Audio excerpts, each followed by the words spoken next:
Hey guys, my name is Braden. This is my first YouTube video. I've got a 2007 G35 X. It's the newer body style of that year, so I think it's the first G of that new body style. And I've got what seems to be a common sunroof drain leak on the front passenger side. Read a whole bunch of forums and watched a couple videos out there about guys going through the same issues. Basically, you end up with a puddle of water or a damp carpet on the passenger side, and end up wondering where it came from. So I read a lot of those forums, saw what those guys did, taking it apart myself, and just gonna try to help make another video. So if I cover anything that some of the other guys missed, maybe this is helpful to you guys too, because this is a real pain in the butt. Love my G. It is getting older. It's got 120,000 miles on it now.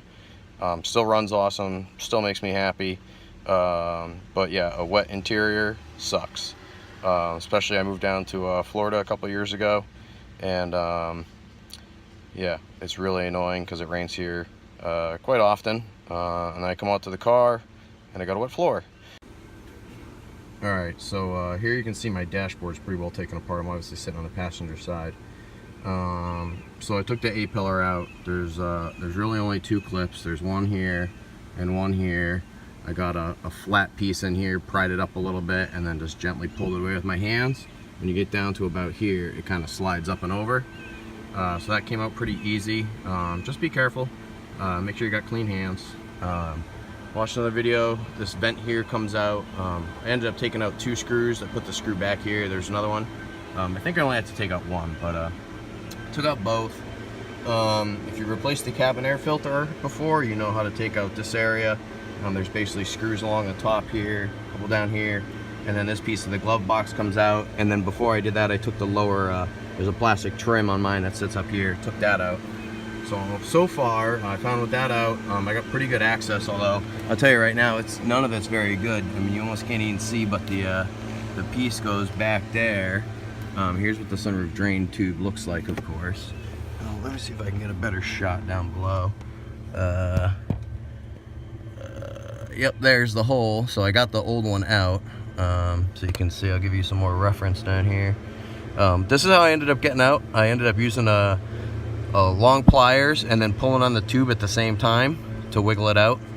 That seemed to work okay for me. I'm going to show you guys a couple guys I saw ended up getting straws and extenders on the original part to make it work again. Ended up swinging just by the dealership, and I ended up just buying a new part. Figuring, it worked for 120,000 miles. Part's probably not that expensive, so I don't mind getting a new one if it lasts that long. A couple observations. First one was, here's the old part.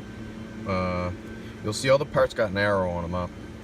When I ended up looking at my dashboard, mine was really more like this in the dashboard.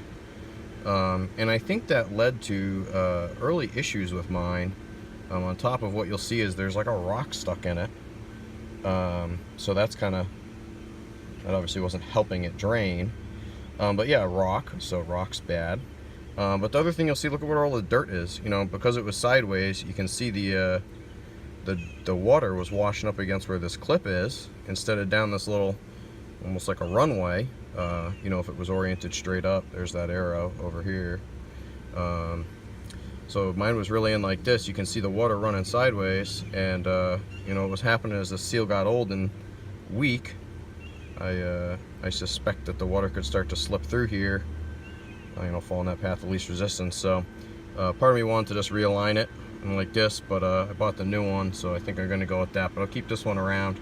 A couple differences. So again, mine's an 07. This is the new part. Definitely looks a little different.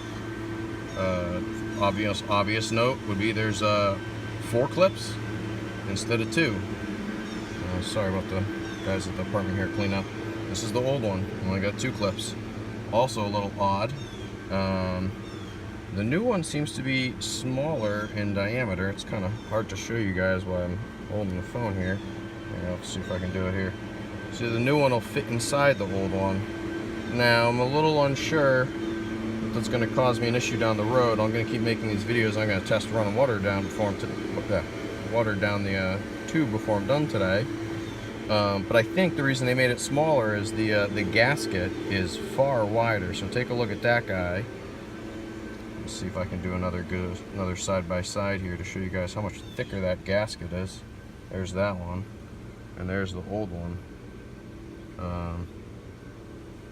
I wouldn't say it's twice as thick, but it's definitely I shouldn't say thick, wider. Speaking of thickness, though, you can see the old one did get kind of squished after so long. It's not anywhere near as soft as the new one now. I suppose the old one maybe was that size when it was assembled on the car. Let's see if I can get another good side by side here.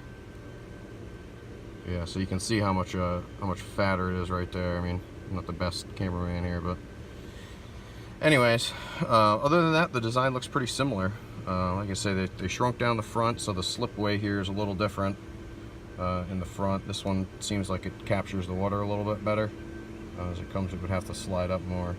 But again, mine was in sideways, so maybe they found these clips on the side don't hold it forever, and maybe the hose twisted it around. It was, if you're looking at the dashboard, it was facing that way. Maybe at about 10 o'clock or so. So, all right. So, oh, and mine has the piece of crap in there, but water was still getting down. All right. So I'm gonna go ahead with reassembling this. It is hard to get these in and out. The other thing I'm gonna do when I put mine back together is I got a couple zip ties. The seal around, you know, when the hose goes over, because the hose is getting quite old as it slips over here. You know, I just want to make sure this is nice and tight. You know, it's make sure nothing's draining out of there. So I'll probably just put a little zip tie around it just to snug it up a little bit. I don't have any small hose clamps or anything on me, but I think a little light pressure from a zip tie is just a little extra assurance. So, all right, I'll get this back together and let you guys know what else I find. So just finishing up the repair here to the passenger side sunroof gutter. Get my flashlight out again. It is certainly not easy. I ended up taking the old plug out from over here, squeezing it by here using the tube. Recommend leaving the tube on to get it out. That was my method to get it out, and plucked it out here. In my prior video, I had showed you that the two were slightly different in size. At least some tests with the hose today up in the sunroof gutter seemed to prove that that was okay. I did make sure that I oriented this one with the arrow up. I'll try to get you a shot of that. In terms of getting it off, to get it out, I used let's see here, some long pliers like this, and I ended up reaching up from below where the glove box normally goes, and I ended up trying to put the pliers around about here so not to damage the tube up here, and I wiggled here, and as I wiggled, I pulled on the tube with my other hand up here. Pulled below the tape, of course. I was just pulling the tape and the support. Gently pulled there. That seemed to get us started. Now, for those of you with the newer style with the 4 clips, I don't know how that would be. This one came out actually pretty easily. I did also get a nice long screwdriver and put a little bit of tape on the end, and after I got it started, I ended up going up there and working my way kind of around like this, popping it up, and eventually she came right out. So let's see, I'll try to get you a shot of the below. Some of my batteries in my LED flashlights have died. Wow, of course I gotta show you guys, and one of them's dead. Can't make that up. Anyways, all right, let's see how we can do here. So you guys look, hold on here for a second, orient myself up try to get you guys a little deeper. This is in general the hole that I reached between. There's a metal bar here, so you went the back side. I tried to get this black electrical harness here off, but it really wasn't easy. So I ended up working around it, which you can do. I also recommend pulling back the heat barrier insulation up there. It makes it a little easier work. It ends up wrapping around the left and the right side of the plug. So I definitely recommend pulling that back. Hold on a second. Try to get some light down from another angle. All right, let's see if this will work. Yeah. Sorry guys. Let's see here. Come on. It's working like crap. Hold on. I'm gonna try this side.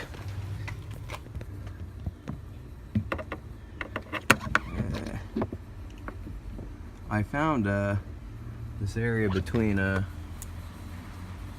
this metal and that mostly best for viewing. You know, one of the biggest problems with this whole job, I'll say, is light. Light is very hard to get back there. This wasn't easy. Maybe it's just the size of my flashlights, but yeah, just a pain in the ass. Let's see. I don't know how much of a good shot I'm gonna get for you guys. Well, you can see the new one in there. Noteworthy is you can see the quick clamp that I put on. I'll talk about that in a minute, but oh, and then you can see the installation on the left and also the right of the plug. The left side I couldn't get down, but the right side you can pull around it. That's where I was able to see the leak in the beginning. It was leaking out the just show you another one, leaking out down here when I would run some water through. So yeah, so I ended up coming out the top piece. I showed you guys that. Put it on. So to put it on, I took the tube out, I put the tube on the new one. You're probably wondering why there's some of these guys. You know, if your car's as old as mine's 10 years old now, those rubber lines aren't what they used to be, and I had trouble with it sealing around the nipple. I had started by putting 2 of these on facing in opposite directions, hoping that would seal them just with a little light pressure. That didn't seem to work. When I ran the hose for about 5 minutes, I started seeing some water come down here, tell me that the hose was compromised. It wasn't sealing around the new one up here very well. So something to watch out for. Not sure if you guys will have the same issue, but again, my car's 10 years old, 120,000 miles, and the rubber's not just what it used to be. I ended up getting some of this. Still in the case. I didn't need it. I wasn't sure. You know, better to have more. I ended up going with one of those. I don't know what the hell they're called. Let's see here. This says Hose Connect. That's a pretty stupid name. But one of these multi-packs from didn't go to AutoZone, Pet Boys, where I am. It ended up the better one to use. The hose is actually 13 millimeters, or very close to. I measured it with my calipers. A little bit bigger than a ½ inch, so I ended up going with this one. I think the 12, the 14. You know, they put that comma there, but I think it's really a 14.28. They give you the size 14.28 to 15. Ended up going with the smaller guy here, this guy right here, and he worked pretty good. And what I ended up doing, it's extremely hard to get it in. I wish I had done it before I put the hose clamps on, but I ended up fitting that banjo when the hose goes over this nipple here. I ended up fitting that kind of right on top of this. You might have seen it earlier in the video, but it kind of fits around here, and put a little pressure on it to help seal it up. I tried another water test for a little bit, and it seemed to work okay. I didn't see any water coming out this time, so I'm going to still have to continue to monitor it, but you know, you guys will have to do the same. But other than that, that's kind of all there was to it.